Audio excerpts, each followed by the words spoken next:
This video is brought to you by Taylor Brands. What's cooking, everybody? Cooking? Dave May's here with Jeven Dovey. And today we're here to compare the Ronin SC with the Weebill LAB, which you guys have asked me a lot about recently. We reviewed the Ronin SC. I love this gimbal. It's one of my new favorites. But the Weebill LAB has kind of been out for a couple of months now, which is kind of crazy. It's only been a couple of months. Everything just moves so quick. Things are in like weeks now instead of years. But this has kind of been the go-to travel small camera gimbal for the last couple of months. Jeven here, my friend, which if you don't recognize him, you should, because he's got an amazing channel and he's been on this channel several times. You have some experience with the Weebill LAB. Yeah, it's a great travel gimbal. I've taken it with me in a lot of different places, and I've played around with it in a lot of different settings, and it's a great gimbal. So let's talk about some of the positive things. I mean, this looks weird, right? And why is that? Why does it look so strange and weird? Because it's a Weebill. It's a Weebill Wobble Whatever is what I like to call it, or a Pokemon, the Weedle. I don't know, it's weird. They've changed the design. So like with your traditional gimbal, your batteries go in the handle here. Yeah. So with this one, they decided to make this like L shape, upside down L thing, and the batteries go back here so that it keeps everything a little bit more compact. And the reason for that is you have this handle on the bottom, which is also your tripod, but this with a quick release, which Dave doesn't have, can flip between here and here. I'll just unscrew it. Now you can have this secondary mode where you get underslung and you can kind of carry it around like this. Yes. And it's one of the really big positive aspects about this gimbal. Yeah, so if you're like shooting skateboard stuff, if you're shooting a lot of low angle stuff, obviously that's an incredible advantage. And if you find yourself doing undersling mode a lot, then that alone could be a reason why you would consider this over the Ronin SC. But with that, the Ronin SC is pretty amazing. And we've done a lot of tests over the last couple of days with this. I say days because I've only had it for like a week. But It's only been out for a week. Yeah, it's only been out for a week. And I really love just the build of this thing. And that's really the big difference that I see between these two gimbals. When you pick up the Ronin SC, it feels like an Apple product versus like a cheap Android product. You know what I mean? Like the build of it is better. The engineering and just overall design of this is significantly better. Yeah, so this was the first time I actually worked with the Ronin SC, and just when I got a hold of it, it just feels more like a professional level gimbal. So you have that professional quality, really strong build quality in a small package. And the one thing that I really noticed about this is that it breaks down so small. So you can take the motor and all of this apart. So the fact that you can strip it down makes it so useful for people who are traveling or moving or just want to like, everything breaks down into pieces, which is kind of the reason that I was interested in the Weebill LAB originally, because it was so small. Obviously this one has locking points now, which I really love. Which it's this super one also easy has. to do, and the Weebill LAB had that. They're comparable in terms of size and just usability. So they're price both too. And price, and they're both super usable gimbals. They get smooth footage. That's obviously the most important thing when it comes to a gimbal. The biggest takeaway and the biggest difference is that with this one, when you handhold it, you're kind of like hitting the buttons. Yeah. It's design is not the best in terms of layout, whereas this one is much more thought out, simpler, easier to use. It just depends. Do you want something that has that undersling mode, or do you want something that is, upright? And I also do think that the Ronin's kind of algorithm with smoothness might be a little bit better. That I have had issues with this gimbal in the past where I do get some jittery footage. So I've seen that happen more so on the Weebill LAB versus some of my other gimbals that I've worked with.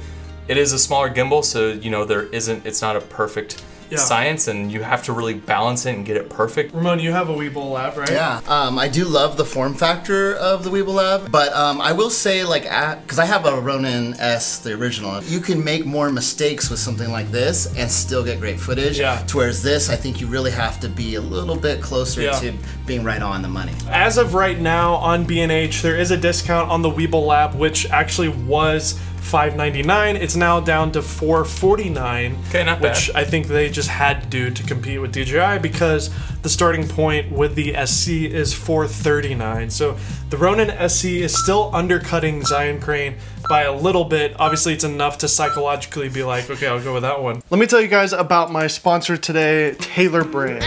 Tailor Brands is an easy-to-use online platform that makes design simple, allowing you to design a logo in less than 30 seconds. I wanted to try this out myself, so I loaded in Kinoteka on the Tailor Brands website, and I went through the process of designing my own logo on Tailor Brands. As you see here, I have lots of variations of different logos to choose from. I really think Tailor Brands is an amazing tool for anybody who's starting a business or has a website that just needs a good looking logo. So if you want to show your support to Kinoteka, then click the link in the description below and make sure to use the coupon Kinoteka20 at checkout to save 20% on your next purchase.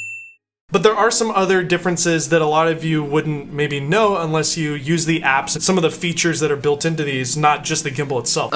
So the Weebill does have video transmission. It's not like super like low latency. You can't like rack focus with it. But if you needed to say mount this on top of a monopod or a jib or something, and you wanted to look at your frame, you can have a cell phone or an iPad, even better. So the Ronin SC with the app, which has been completely redesigned with the new Ronin app, allows you to do some really cool things that I've never seen before on a gimbal that uses a real camera, not just like an Osmo. You can actually do motion tracking by mounting your phone on top. It actually uses the cameras on your phone to look out. It's obviously 28mm focal length on an iPhone. So if you're using a different focal length, it's not the same, but you can actually draw a little square around somebody and track that. If you're maybe shooting a car commercial, you could track a car. You know, there's some use cases for it. Is it practical? Not really. I don't know if I would ever actually use that as a real professional, but it's cool that it's there. I think for vloggers, it could be interesting because you could technically put this off to the side and have it track you, and you can move around and the camera will actually move with you. So that's kind of neat. And then there's this new force mode or whatever I think they call, where you can actually use the accelerometer of your phone to control it. This is the force mode, which is really cool. That's dope. So I'm using the accelerometer of my phone to control the gimbal. You're controlling me too. It's a Jeven force control. The force is strong. You wanna try? Yeah. Whoa. A very cool feature. Is this actually practical? And there's a couple other features too. We got hyperlapse. A lot of these features do carry over between both of these. I think can you do hyperlapse with this too? I don't know.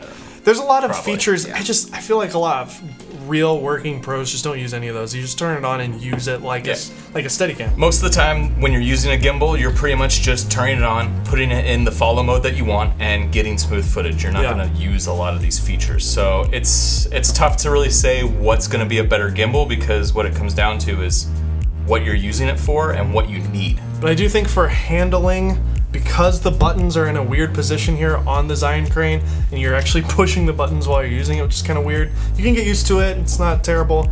I do think that this is a better setup. Again, I think the smoothness of the Ronin SC is a little bit better. You don't have a screen built into it. You have to buy that separate, and it's quite pricey as well. But if you're a working pro and you have to have that screen, it is an option. You can have it if you want, but it does come built in here. It's really just apples and oranges, really, because like there's so many things that are similar, but there's so many things too that are different. I think if you're starting fresh, my opinion is get the Ronin SC. It's actually a little bit cheaper, and it is technically better. If you already own the Weebill LAB, I know it's hard to hear this, but you probably should just keep it. Like, it's lost its value. You're not going to get your money back. You would lose money to switch over to this. I know this is better if you're actually doing gimbal work every single day, and some of the headaches with the Weebill LAB are making your head bang the wall a little bit, then yeah, maybe consider switching over.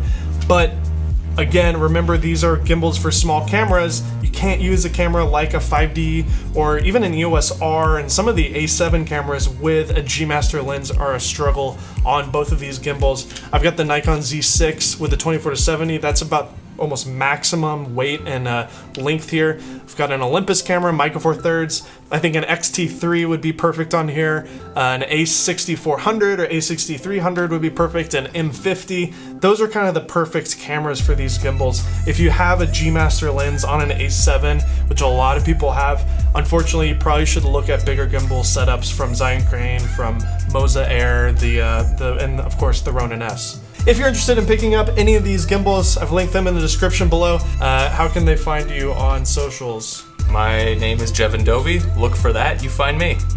and I have a burgeoning young YouTube channel or Instagram at HOGO. Awesome. I'll link Simple. both of them. So thanks, guys. Thanks Thanks. for letting us shoot in your studio. I know, I'm sorry I cooked you out, but you know, this is the Kinotika show, so what's cooking? Yeah. Us! Roast. Sweet.